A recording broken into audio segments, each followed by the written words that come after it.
এই যে বড় বড় কোম্পানি, গ্রামীণ ফোন, এই ফোন সেই ফোন, এরা যে প্রতি বছর 12,000 15,000 কোটি টাকা আমার দেশ থেকে নিয়ে যায়, প্রফিট করেই নিয়ে যায়, কই এরা তো একটা হাসপাতাল বাংলাদেশে করে না। এখন সময় আসছে দেশের পক্ষে দাঁড়ানোর। আপনি ইনকাম ট্যাক্স দিবেন, আপনি অ্যাডভার্টিজমেন্ট বানান আমার আবেগকে দিয়ে। 21শে ফেব্রুয়ারিতে আপনি অ্যাড বানান, 16ই ডিসেম্বর আপনি অ্যাড বানান, মা দিবসে আপনি অ্যাড বানান। এমন কোনো আমার আবেগ নাই যাকে ছুঁয়ে আপনি অ্যাড বানান না। কিন্তু আমার যখন ন্যাশনাল ক্রাইসিস হয়, আমার যখন কোভিড হয়, আমার যখন বন্যা হয়, তখন আপনি কই থাকেন? আমি তো আপনাকে দেখি না। আমি পরিষ্কার করে বলে দিতে চাই, আধুনিক ইস্ট ইন্ডিয়া কোম্পানি আমরা বাংলাদেশে চাই না।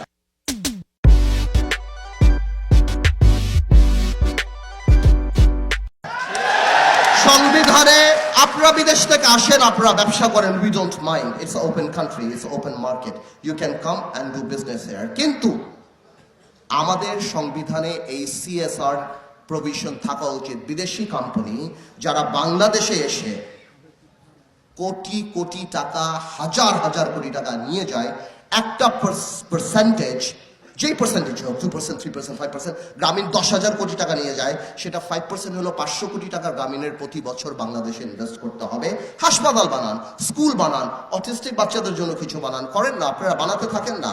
কিন্তু এই প্রভিশন থাকতে হবে যে আপনারা শুধু হাজার হাজার কোটি টাকা নিয়ে যাবেন ব্যবসার নাম করে, আর আমার দেশে কোনো কর্পোরেট সোশ্যাল রেসপন্সিবিলিটি থাকবে না। তার মানে আমরা এটা মানব না। আমি চাই সংবিধানে এটা থাকবে।